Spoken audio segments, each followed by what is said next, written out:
Hello and welcome to the Cardiac Cats YouTube channel. I'm your host, Jacob Shorba, and today we're going to be talking about some prospects the Jaguars could look to trade up for in the first round of the 2023 NFL Draft.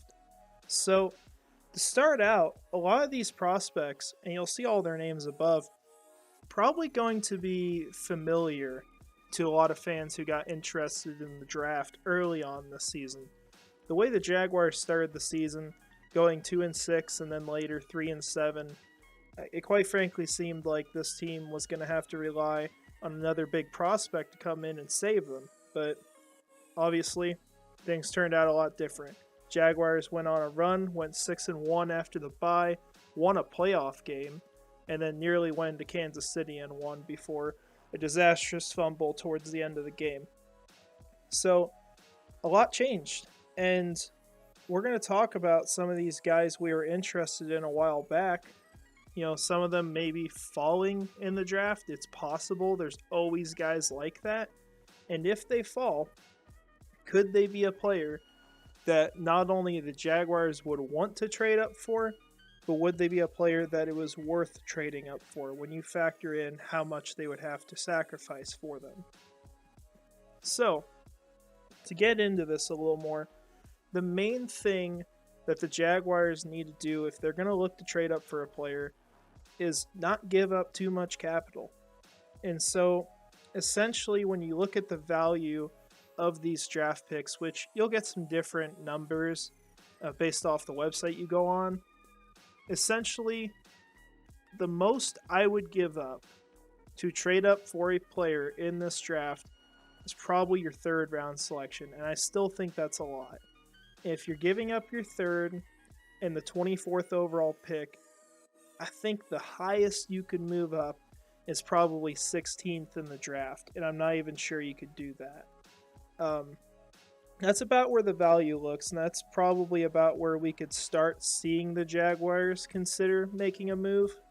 So a lot of these players, we're going to factor that in for. So, for example, you know, one guy, if you could choose really anyone in this draft that makes the most sense for the Jaguars, is Jalen Carter. But Jalen Carter is not going to make this list because there is no mock in this world that is going to have Jalen Carter being available that late in the draft. If you want to go after a player that good, well, quite frankly, you're probably going to be saying goodbye to your first rounder next year and probably another big selection this year, probably your second rounder as well. So, kind of a different topic there if you're talking about players in that area. But we're going to talk about guys that I think there is a chance that they could fall. Not that they will, but just a chance. And so we'll go ahead and we'll start this off with what honestly could be the best scenario for the Jaguars, landing Paris Johnson Jr. So Paris Johnson Jr. is an offensive tackle for Ohio State. He played at right guard for them for a while. In this last year, he recently made the change out to left tackle. We'll scroll through this as well, so if you want to read anything on him, you can check it out, have information there. So, Paris Johnson is widely considered to be the number one offensive tackle in this class. And one of the best things about him, especially something you got to consider if you're the Jaguars, and you probably have two tackles that you can start this next year. I mean, heck, already on the roster before re-signing Jawan Taylor. Most important thing is the versatility. Paris Johnson, because he's played right guard before, he doesn't have to come in and play at the tackle spot the first year. You could look to start him at guard, have a really great player there, and then say when you don't want to pay Cam Robinson a ton of money the next season, throw him in there at left tackle. Or maybe you feel like Walker Little's the fit there, or say Paris Johnson ends up at right tackle because Jawan Taylor and Cam Robinson aren't here in the long term. There's a place that he could probably go after being at left guard. And so, Paris Johnson, that's one thing you gotta love about him. Top prospect, and he can play anywhere. But what you also have to love, and one of the best aspects about him, is his character. This is a guy you're not going to hear bad things about. I mean, he is, I think out of this entire draft, there's a pretty good argument that he's the highest character player. Just a genuinely good person. And, I've done some research into it before, and you see some of it here. We'll just go ahead and highlight it so you can see it. But I think these are the kinds of guys that you want to bring into Jacksonville. I think we talked about this the other day, and, if we didn't, then, apologize for being wrong on that. But the Jaguars, although they reset the culture this last year, I still think that they have to be careful who they bring in, at least for a couple years. There's a point where you can bring in someone who maybe needs to go through some maturing, but right now, with how young this team is, as far as, their maturity in the system and in this culture, I think it needs to be around a little longer, even though it's been well established over this last year. It needs to stick around. And so, getting a guy like this makes a ton of sense. And you're not going to find some huge fatal flaw in Paris Johnston's game. It's not like, oh, if he learns how to be a better technician, then he's great. He's a guy who's pretty well-rounded and one of the most polished players in this class. So, Paris Johnston would be a really good selection for this team. Now, could he fall to, say, 16 or later? Well, I think the only way that happens is if a player like, say, DeJuan Jones or Peter Skoronski, someone who's got a chance to go higher, gets taken off the board before him. Maybe Paris Johnston doesn't have the best combine. Don't know whether he's participating or not, but, there's things that can happen. But essentially, you need like a big riser to go to one of these teams that's going to draft a tackle. And so, if that happens, I think there's a chance that Paris Johnston is sitting at a spot that the Jaguars could trade up for. And if they're able to trade up for him, I would do it. I mean, to give up a third rounder for him, yeah, you could get a pretty solid player in the third round. But, you've just got to consider this guy is probably a top 10 prospect. So, is it worth it? Yeah.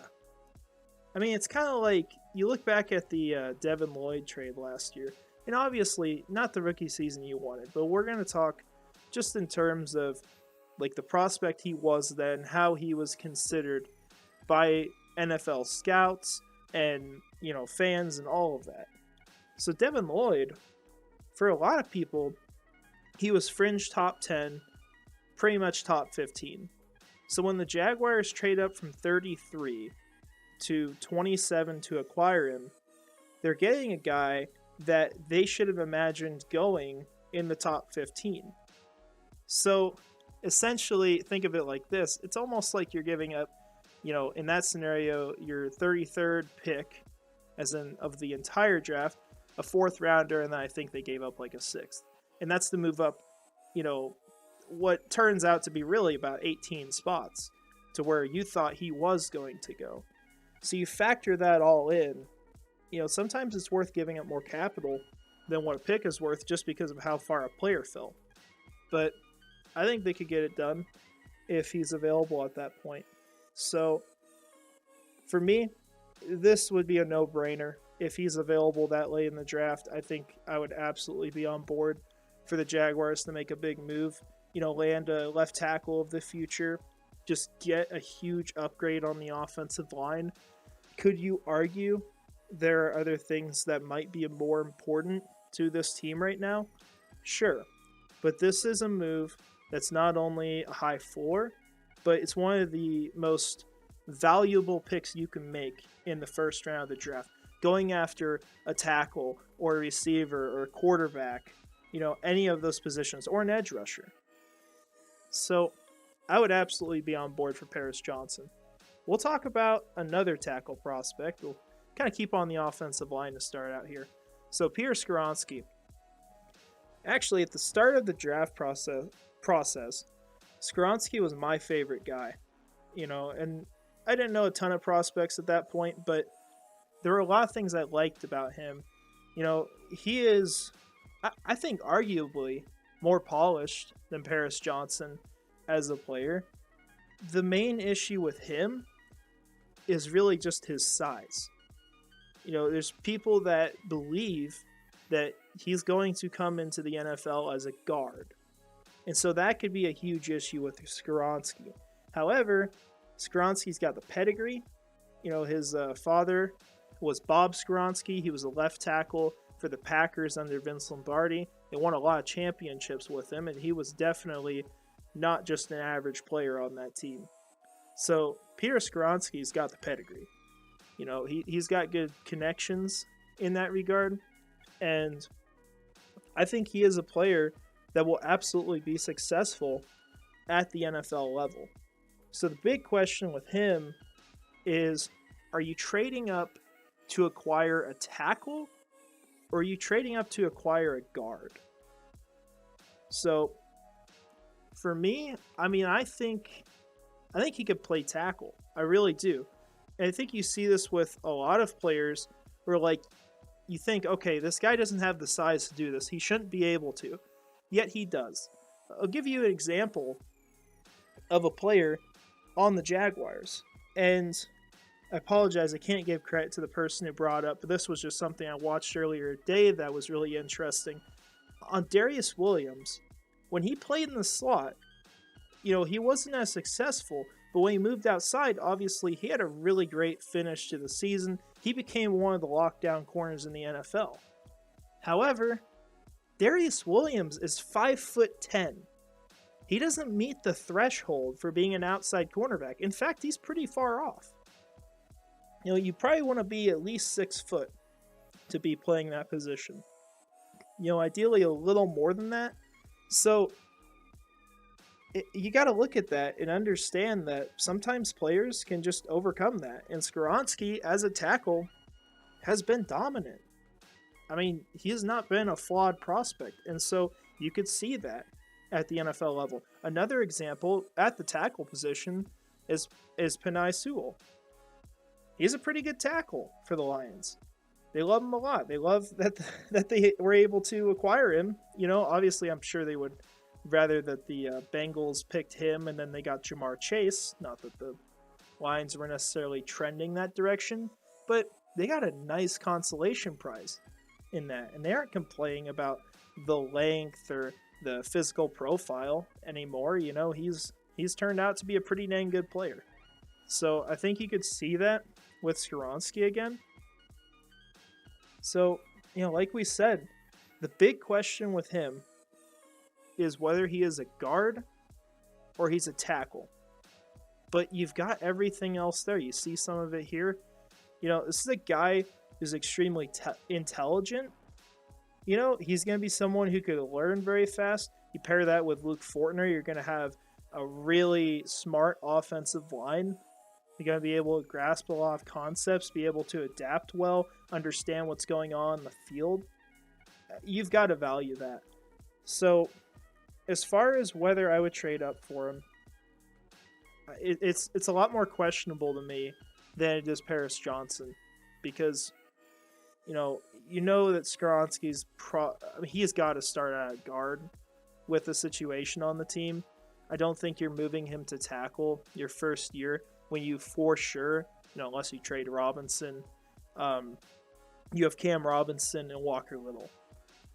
And I don't think you're, going to trade Cam Robinson if Jawan Taylor doesn't come back to the team. So essentially you're going to have two tackles on this team that should be starting. So, does Skoronski ever get out of the guard spot and move to tackle? Or does he just function as a swing tackle, someone who can fill in there if you need it? So all big questions with him that you got to consider, and there will be some different opinions on that. But, would I be mad if they traded up into the late teens to acquire him? I wouldn't. I think he'd be a great player to add to Jacksonville, but the question is, in the long-term value, is he going to be that tackle that you envision him to be or not? So we'll actually talk about a guard next, a for sure guard, and O'Cyrus Torrence. So with O'Cyrus Torrence, assuming that Peter Skoronski does not count as a guard, this guy is the number one guard in the class. The big thing with Torrence is his size. This is a powerful player. He's a fantastic run mauler. He's from Florida, which a lot of people will love.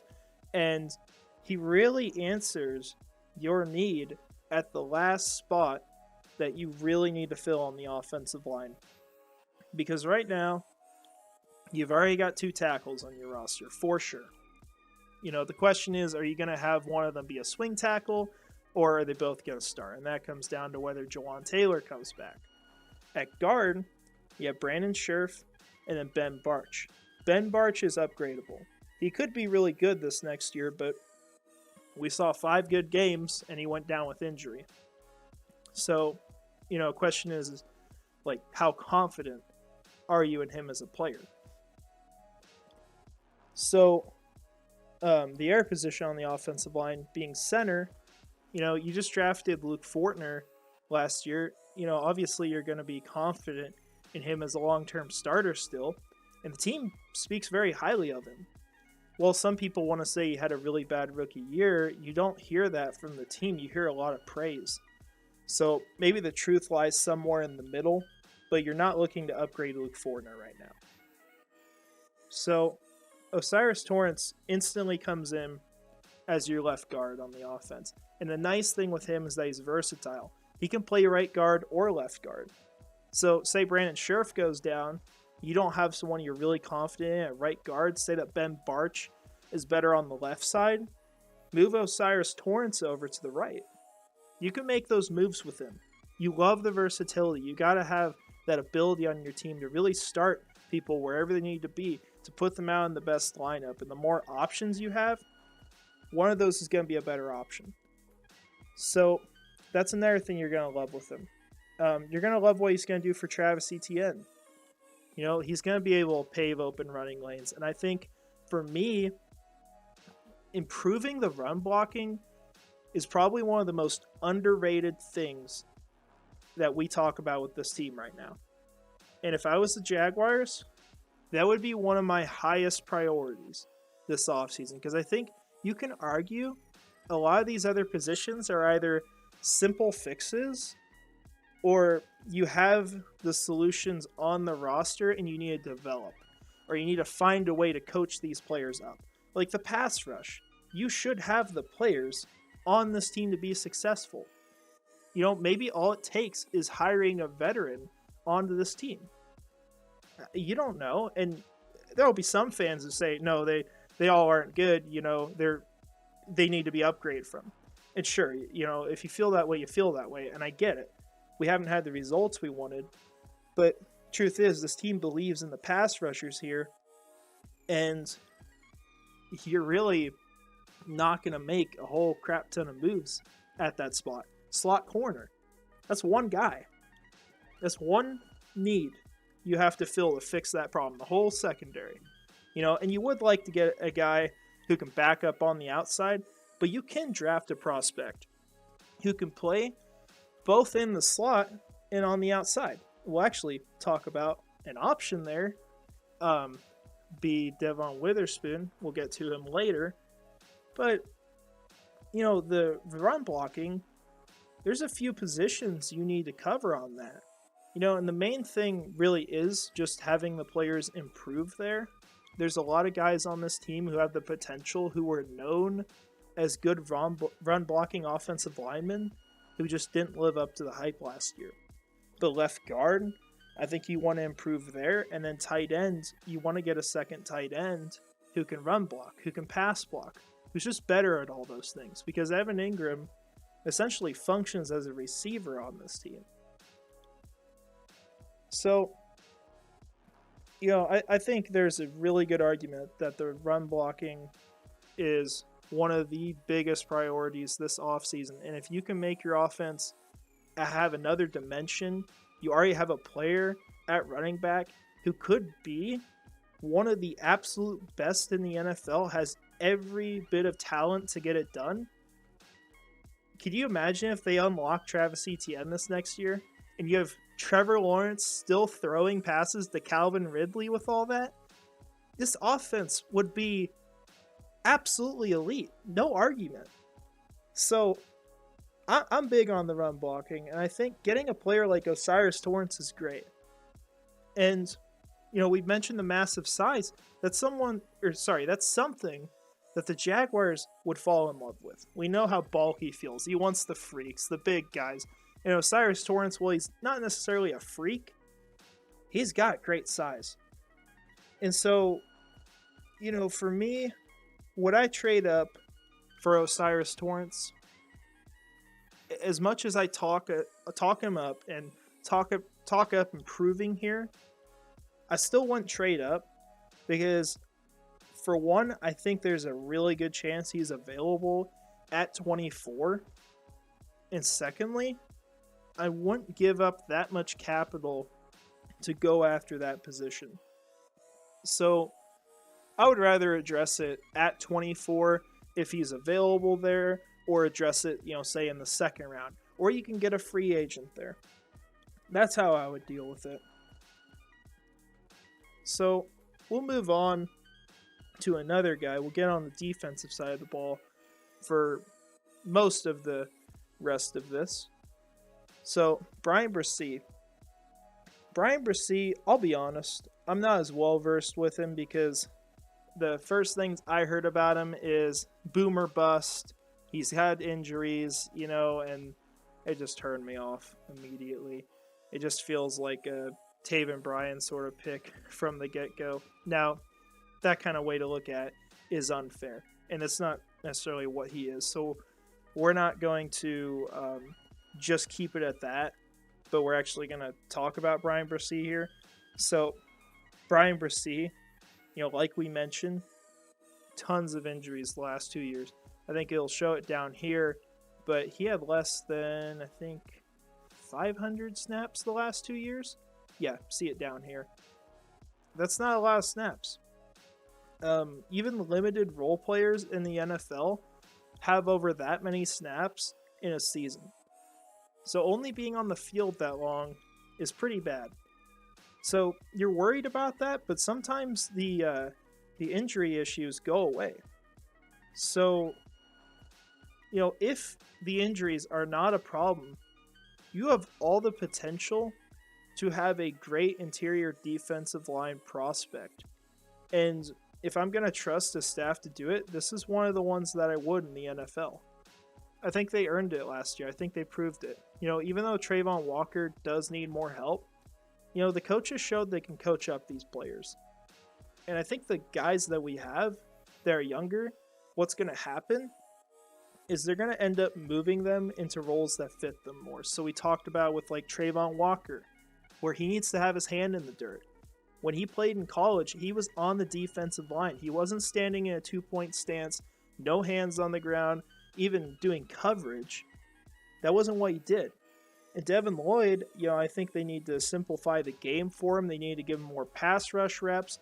Just do some more stuff with him where it's just, hey, we want you to do this instead of, all these things he needs to think about on the play. Make it simple. And so, as they learn that and learn to adapt to their players, I think that helps with how they could play Bryan Bresee and get him up to speed and get him to be the prospect that a lot of people hoped he would be. So, another big thing about Bresee is that he's really the last high-profile interior defensive lineman in this draft after Jalen Carter. And that's only one guy. So you really have two options really early in the draft that you are super confident in, having a shot to be high-impact players. After that, there's still people on the board, but there's no one that really just wows you. Just this guy, we know we can trust him. He's a starter long-term, all that. There's questions about these players. And obviously, Bresee has his own questions. So what we have to ask ourselves, mainly with Bresee, is can he stay healthy and make an impact? Because if he can't do both of those, then I think this pick is a waste. So having big questions like that, would I trade up for him? I wouldn't do it. I just think it's so risky.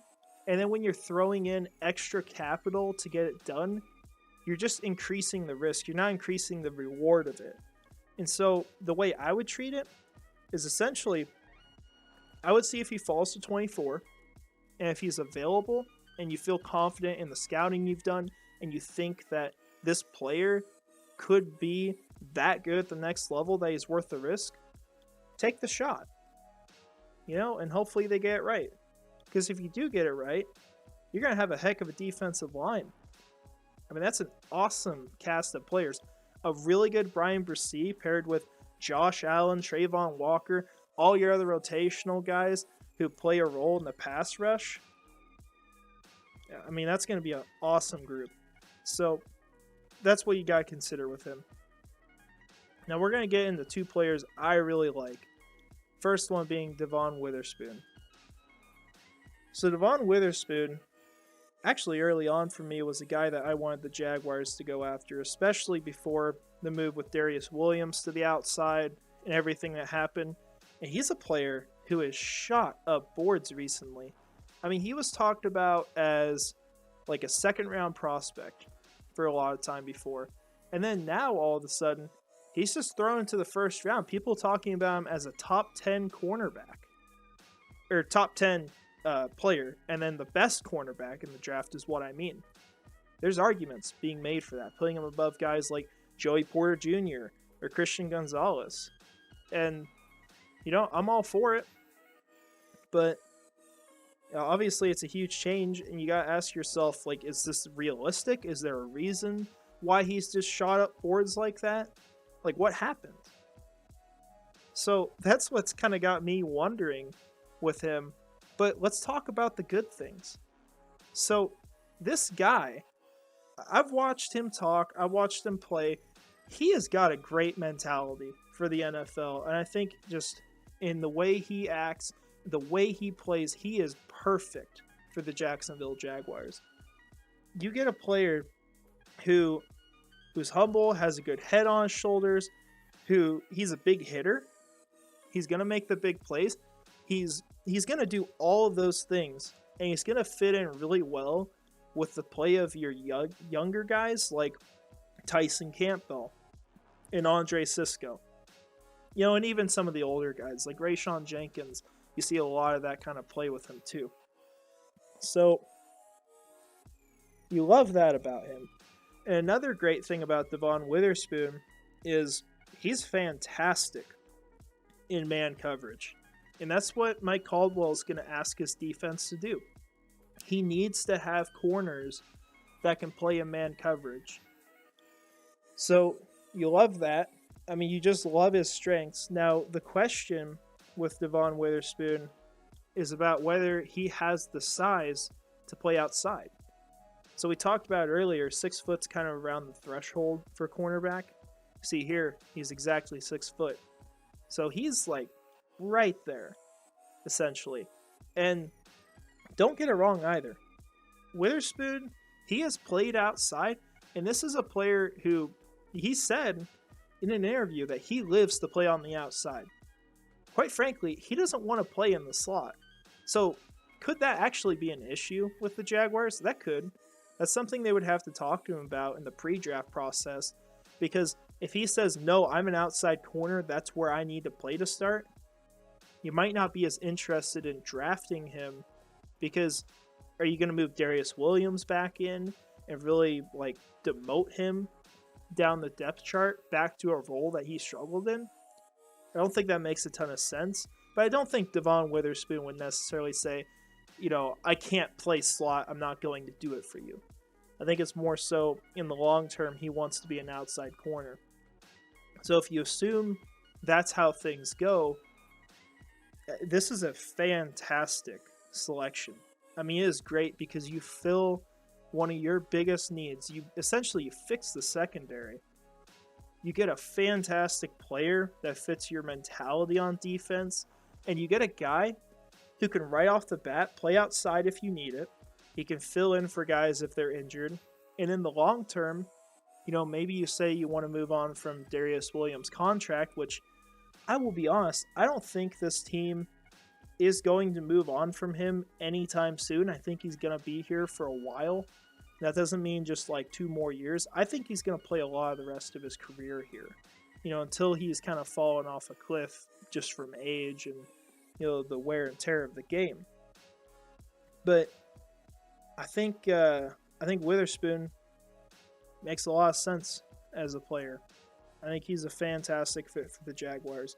And so the question is, would you trade up for him? And my answer without question is yes.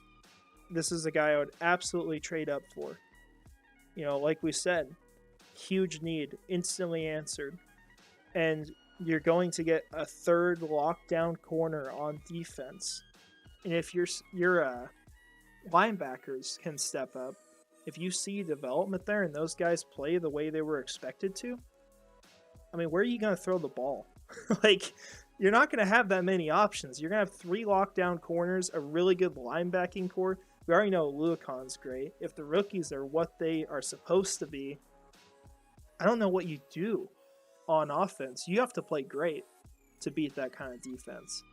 So, yeah, one of my favorite prospects. I would love to see him in Jacksonville.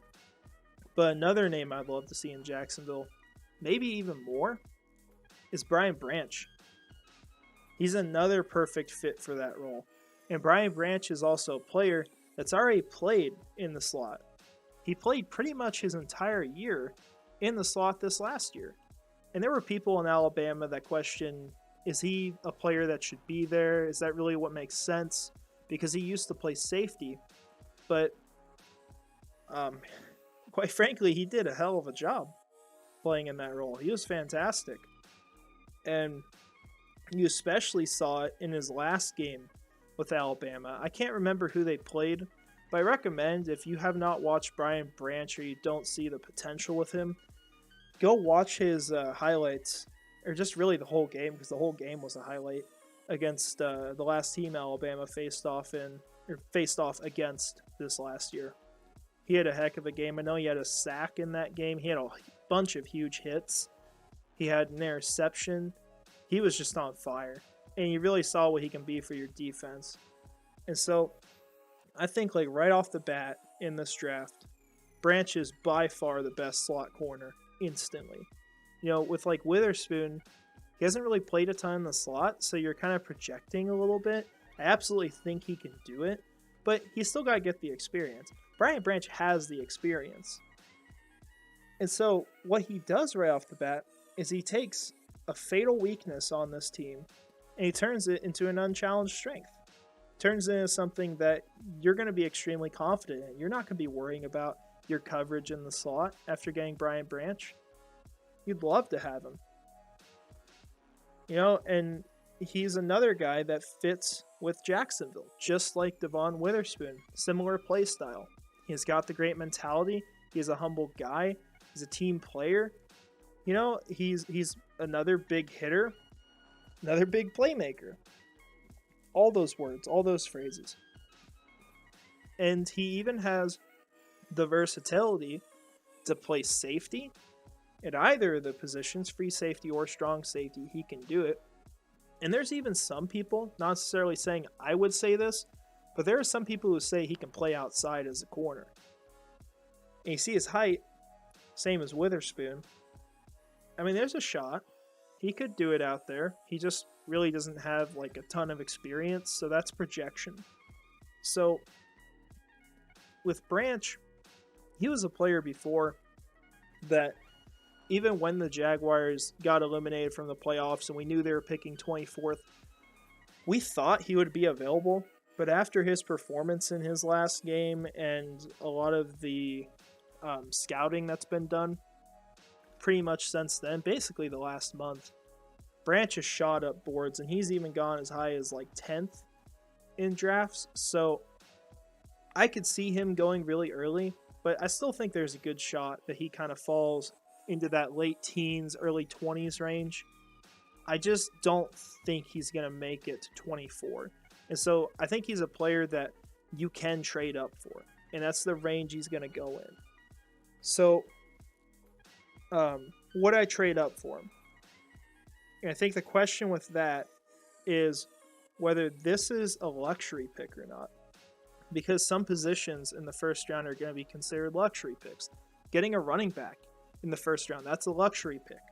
Getting a slot corner is a luxury pick. Those are the two big ones that come to mind for me. So, what you have to know, most importantly, when you're considering that, is that slot corner is a very valuable part of the Jaguars defense and a more valuable part of the NFL as the years go by. There's a lot more of these slot receivers, really good players there. We see slot corners on the field a lot more often than they were before. In the Jaguars defense, and this was research we did a while back when we were looking at Trey Herndon's production, how he played this year, he was on the field in the slot when he moved to that role for 75% of the defensive snaps.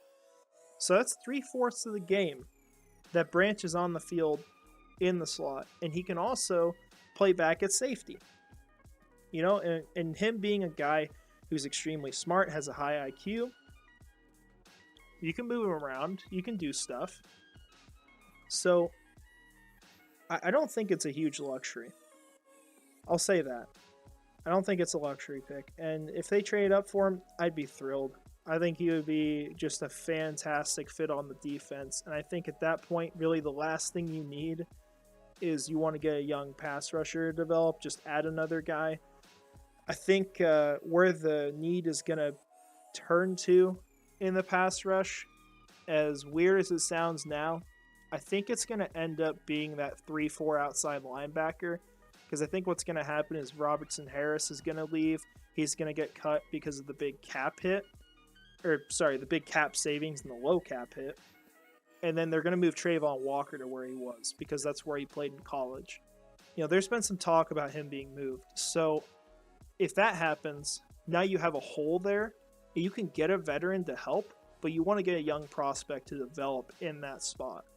So I think that's going to be where a big pass rush need's going to come up. And probably the last huge question, because you don't absolutely have to get an interior defensive lineman that's just great.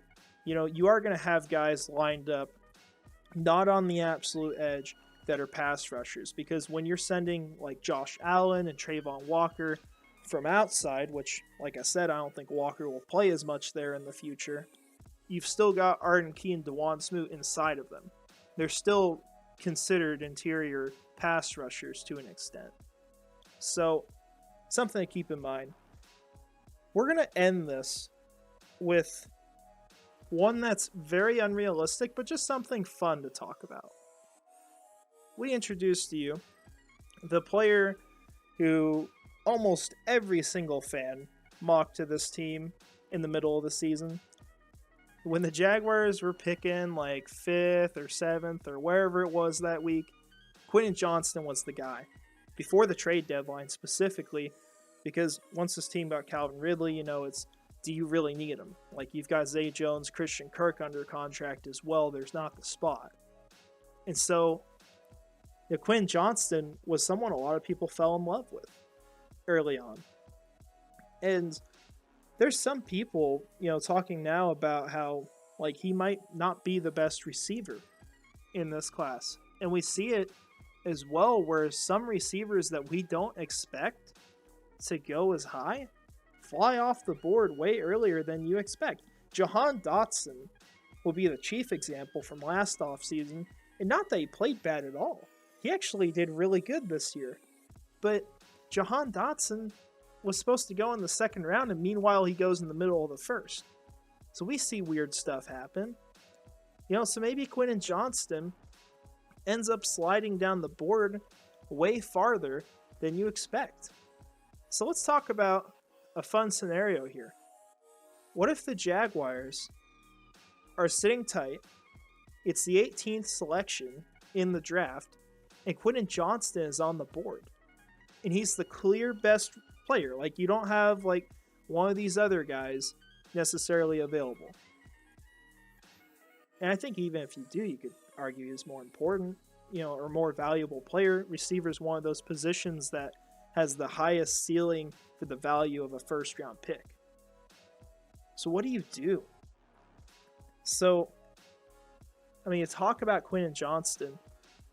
He's the number one receiver in this class. I think that's very fair to say.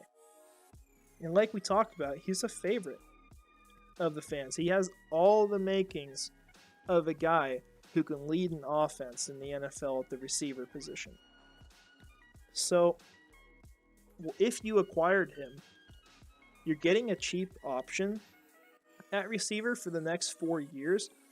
Someone you're not going to pay a ton of money, and then you'd even have that 5th-year option where you don't have to pay him, $25 million a year or whatever the heck he ends up commanding if he works out. So, with Zay Jones in house, is this move off the table if he somehow manages to fall that far? And I think for the Jaguars, it's very close to being off the table, maybe teetering on the edge. But for me, it shouldn't be off the table. The draft is about getting the best value at your selections. And if it matches need, that's great.